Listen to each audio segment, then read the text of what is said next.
하신 주의 맘에 가시못을 나갔네. 가슴 치며 통회하고 주님 앞에 나오니 십자가에 흘린 피로 용서하여 주소서. 땅을 치고 애통하며 밤을 새워 외치는 이제인의 울부짖음 물리치지 마소서. 사랑으로 용서하신 주님의 고마워 마음속에 다짐하며 겸손하게 빕니다. 죄 상처 볼 때마다 내 가슴을 찢으며 두 번 다시 우리 주님 배반하지 않으리. 아멘. 마태복음 28장의 1절부터 10절까지입니다.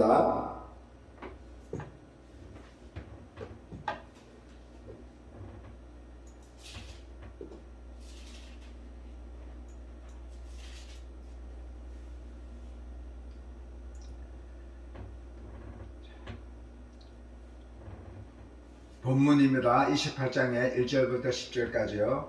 자, 부활의 증인. 오늘 볼까요? 안식일 다음날 비로소 그 주의 첫날 동틀 무렵에 막달라 마리아와 다른 마리아가 무덤을 버려 왔습니다. 그런데 갑자기 큰 지진이 일어나더니 주의 천사가 하늘에서 내려와 돌을 굴려내고 그 돌 위에 앉았습니다. 그 천사의 모습은 번개와 같았고 웃은 눈처럼 희었습니다. 경비병들은 그 천사를 보고 두려워 떨면서 마치 죽은 사람들처럼 뻣뻣이 서 있었고 여자들도 무서워 떨고 있던 중에 그 천사가 여자들에게 말했습니다. 두려워하지 말라. 너희가 십자가에 못 박히신 예수를 찾고 있는 것을 안다고 하면서 예수께서는 여기 계시지 않고 말씀하신 대로 살아나셨으니 여기 와서 예수께서 누워 계셨던 자리를 보라. 그리고 빨리 가서 그분의 제자들에게 예수께서 죽은 사람 가운데서 살아나셨으니 너희보다 먼저 갈릴리로 가시니 그곳에서 너희가 예수를 보게 될 것이다. 그러자 여인들은 서둘러 무덤을 떠나 옵니다. 그들은 두려우면서도 한편으로는 기쁨으로 가득하면서 제자들에게 알리려고 뛰어갔습니다. 그때 갑자기 예수님께서 여인들에게 나타나서 말씀하셨습니다. 평안하냐 하자 그들은 예수님께 다가가 예수의 발을 붙잡고 예수님께 경배했습니다. 그러자 예수께서 그들에게 말씀을 하셨습니다. 두려워하지 말라. 가서 내 형제들에게 갈릴리로 가라고 전하라. 그곳에서 그들이 나를 만날 것이다. 아멘. 부활하신 예수님입니다. 경비병이 아무리 철저히 무덤을 지켜도 예수님의 부활을 막을 수는 없었습니다. 제일 먼저 소식을 들은 것은 여인들이었고 이들은 예수님이 십자가에서 운명하시는 것을 끝까지 목격하고 부활의 기쁜 소식을 가장 먼저 접하였던 것입니다. 천사를 통하여 소식을 들었을 뿐만 아니라 부활의 예수님을 가장 먼저 만났습니다. 예수님의 발을 붙잡았다는 구절에 있죠. 구절의 표현이 부활이 환상이나 착각이 아니라 실제적이고 육체적인 사건임을 의미합니다. 예수님이 부활하신 이후 여인들에게 가장 먼저 나타나신 까닭은 무엇입니까? 여인들은 예수님이 돌아가신 후에도 그 곁을 떠나지 않았기에 부활하신 예수님을 가장 먼저 뵐 수가 있었습니다. 그리하여 이 성경에 보면은 이 복음서에는 예수님의 부활을 자세히 묘사하지 않고 우리가 아는 것은 주님의 무덤이 비어 있었으며 제자들이 부활하신 주님을 만났다는 결과뿐이죠. 자, 여기에 보면은 맨 먼저 여인들이 예수님을 만났어요.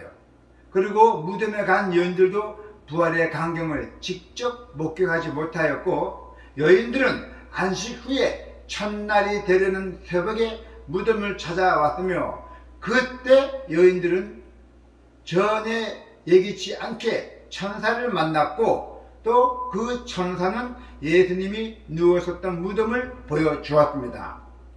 곧 여인들은 예수님을 직접 배웠으며 큰 지진이 일어나고 주의 천사가 하늘로부터 내려왔다는 기록에서 하나님의 역사를 사람이 막을 수 없다는 진리를 알 수가 있었습니다. 사람은 하나님이 하시고자 하는 일을 절대로 막지 못합니다. 부활의 현장에서 우리는 그 사실을 볼 수 있었으며, 그리고 그 무덤을 지키고 있었던 경비병들은 두려워서 거의 죽은 사람과 같이 되었어요. 실제 살아있지만은 꼼짝도 못하고 그냥 움직이지 못했던 그런 현상이었어요. 자기 판단이나 주변의 분위기 때문에 하나님의 뜻을 거스르는 일이 없도록 주의해야 한다는 것입니다. 하나님이 역사하실 때에는 어떠한 인간적인 방법도 그것을 가로막을 수는 없습니다. 자, 우리 성도라면은 비록 알아주는 이가 없어도 겸손히 주님을 사랑하며 진실하게 주님을 길을 따라야 한다는 것입니다. 믿음과 겸손으로 행하였을 때 주님의 역사에 동참하게 되었던 이 여인들은 신앙을 본받도록 축원합니다. 부활에 대한 김비병의 보고서가 있습니다. 예수님 무덤을 지키던 경비병들이 예수님의 부활 소식을 대제사장들에게 알렸죠. 예수님의 무덤을 지키도록 했던 이유도 예수님의 부활 소문을 막기 위해서 유대 종교 지도자들은 이들을 매수해왔고 예수님의 제자들이 시신을 훔쳐갔다는 거짓 소문을 퍼뜨리도록 하였습니다. 그리고 보초를 잘못한 군인들이 오름을 당하지 않도록 내가 청족에게 잘 이야기해 주겠다 말하면서 이러한 거짓 소문을 마태복음에 기록되던 당시까지 유대인들 사이에 퍼져 있었어요. 이 거짓 보고를 이 대제사장께서 얘기했던 것이요. 경비병에 돈을 주면서 너희들은 아주 거짓을 꾸몄죠. 그래서 유대 종교 지도자들이 경비병들을 매수해서라도 이 부활 소식을 막으려 했던 이유가 과연 무엇입니까? 예수님의 부활은 종교 지도자들이 메시아를 알아보지 못하였고 그 증명함으로 그들의 실패와 목략을 의미합니다.